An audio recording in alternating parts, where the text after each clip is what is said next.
O texto inicia então apresentando os dados sobre o crescimento da população, como podemos ver no livro. Acompanhe. Em 1900, o Brasil tinha cerca de 17 milhões de habitantes. No ano de 2015, sua população era de aproximadamente 205 milhões de habitantes. Então, se nós fizermos a conta, eu tirei de 205 milhões, tirei 17 milhões, nós temos aqui o número 188 milhões. A população brasileira cresceu 188 milhões em 115 anos. O texto apresenta então alguns conceitos importantes, como crescimento natural ou vegetativo corresponde à diferença entre a taxa de natalidade e a taxa de mortalidade. A taxa de natalidade indica o número de pessoas nascidas vivas para um grupo de 1000 habitantes. A taxa de mortalidade indica o número de mortes para cada grupo de 1000 habitantes. O saldo das migrações internacionais corresponde à diferença entre os imigrantes e os emigrantes. Vou iniciar então explicando o saldo das migrações internacionais, depois eu vou explicar o crescimento natural ou vegetativo. Quero chamar a atenção de vocês, antes de explicar, para esse sinal aqui. Esse sinal aqui vocês já viram ele ou algo parecido com ele na matemática. É o sinal da diferença. Vocês conhecem o sinal do igual, né? Uma coisa é igual à outra. E agora vamos ver o sinal do diferente, que é parecido, só tem esse tracinho no meio. Então, quando você lê no texto de ciências, história, matemática, enfim, qualquer disciplina, quando você ler a diferença entre uma coisa e outra, o texto está dizendo que vai ocorrer ali uma subtração, algo para você ficar ligado. Se aparecer no texto a diferença entre, significa que ocorrerá ali uma subtração. Então vamos entender aqui o saldo das migrações internacionais. Vamos imaginar que existem aqui os imigrantes. Imigrantes são as pessoas que entram no país para viver. Olha, está aqui no texto. Imigrantes, no texto, refere-se às pessoas que entram em um país que não é da sua origem e nele fixam residência. E temos também os emigrantes, que são, no texto, pessoas que saem do seu país de origem para viver em outros países, em outro país.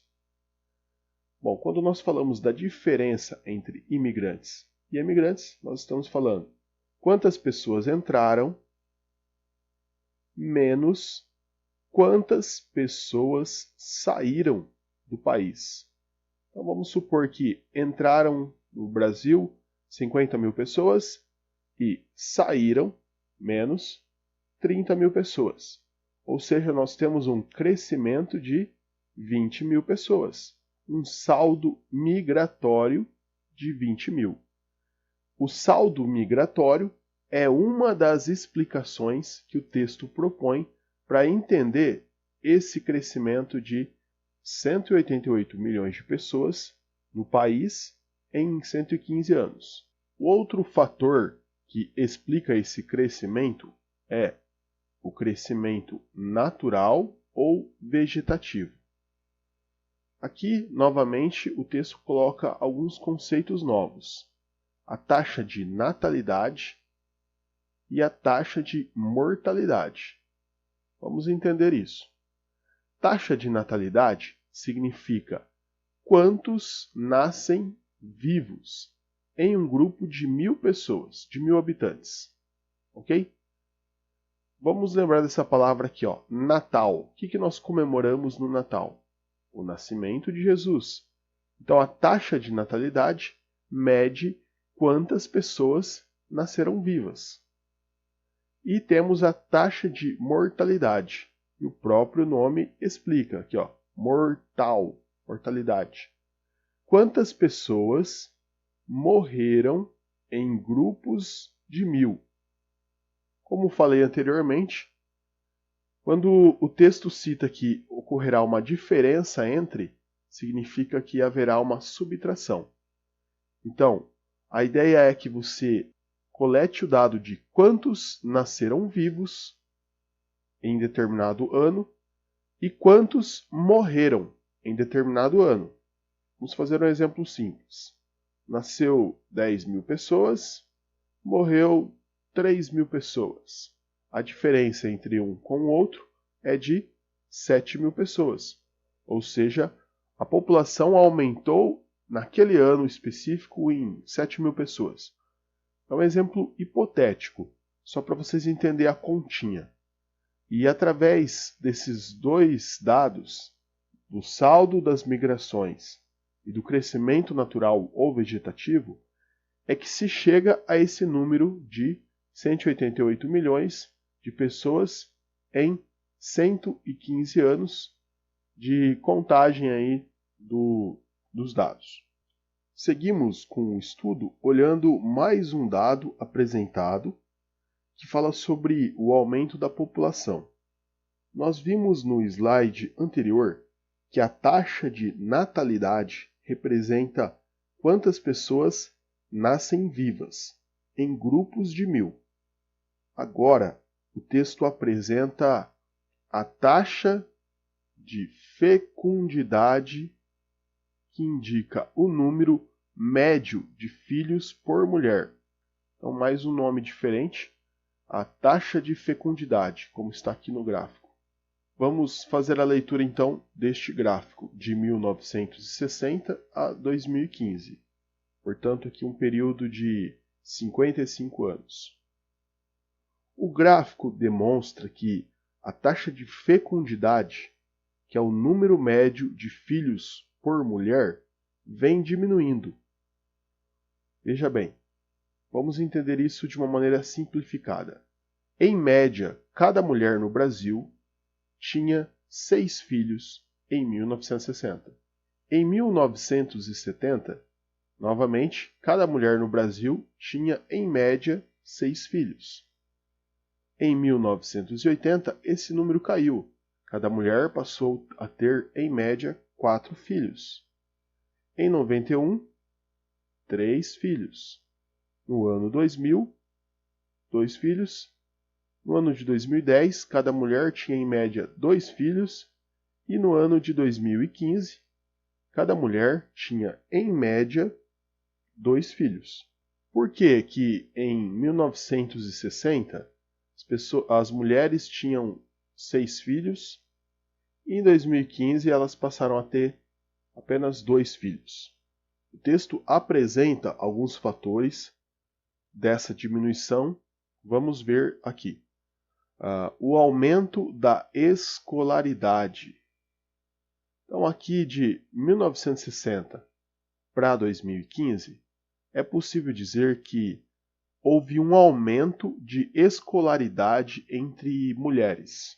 Esse aumento de escolaridade, ou seja, as mulheres passaram a frequentar mais tempo a escola, causou um amadurecimento, uma conscientização, uma mudança na maneira como a mulher pensa a construção da família, que fez com que ela não queresse ter tantos filhos, diminuísse a quantidade de filhos que ela desejava ter.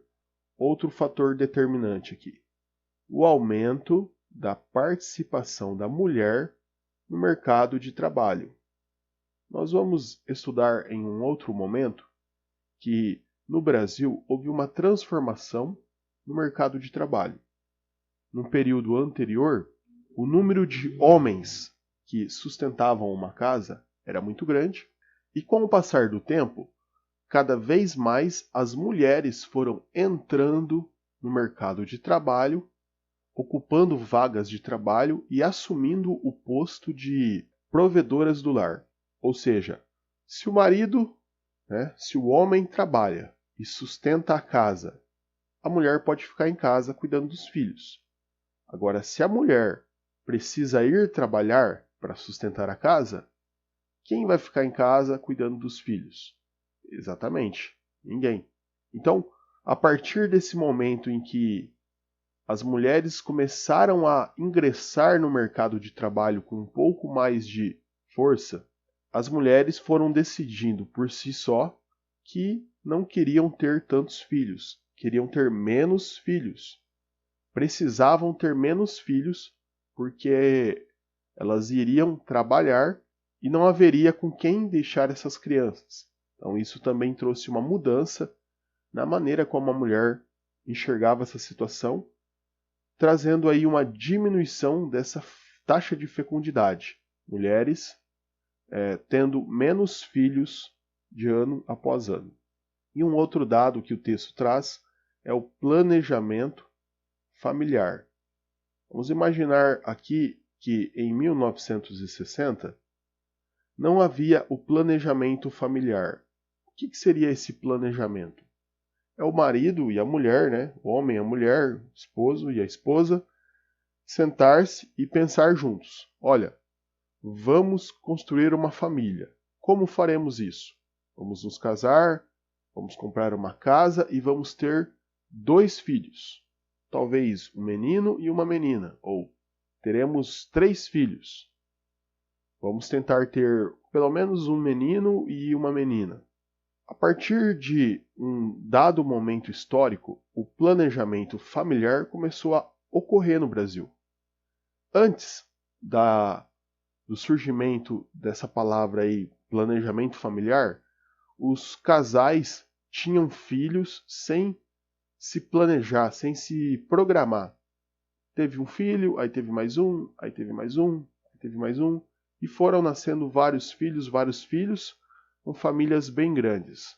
Por exemplo, na minha casa, eu tenho um exemplo aí da minha avó, que teve 10 filhos. A minha mãe teve 7 filhos. Agora, a minha irmã já teve 4 filhos. E a minha sobrinha, filha da minha irmã, teve um filho só. Então, a minha sobrinha, que teve apenas um filho, se sentou junto com o marido dela e disse, pensaram juntos, vamos ter apenas um filho. Isso é o planejamento familiar que começou a ocorrer no Brasil em um determinado momento da história, diminuindo essa taxa de fecundidade. Vamos fazer uma leitura aqui. Algo curioso mostrado no texto. Nós vimos que a população cresceu muito de 1900 para 2015. Foi o que nós vimos no slide anterior. Mas o número de filhos por mulher diminuiu, o que nós vimos nesse slide. Isso significa que existem outros fatores que influenciam no crescimento da população. Aqui temos um slide mostrando que as mulheres estão cada vez mais presentes aí nas atividades, no trabalho. São mulheres trabalhando como pesquisadoras, junto com homens. E essa imagem aqui, há 50, 70, 80 anos atrás, era impensável. Somente homens trabalhavam em algumas funções. E hoje em dia é muito comum você ver mulheres em funções, em trabalhos que antigamente eram mais comuns de ser operados por homens, de ser frequentado por homens. Por exemplo, hoje é muito comum você ver mulher motorista de caminhão, mulher trabalhando na construção civil, mulher policial, juíza, advogada, dona de empresa. as mulheres, com o passar dos anos, foram ingressando no mercado de trabalho e isso foi fazendo com que a quantidade de filhos que as mulheres, que os casais gostariam de ter, fosse diminuindo em função dessa entrada no mercado de trabalho.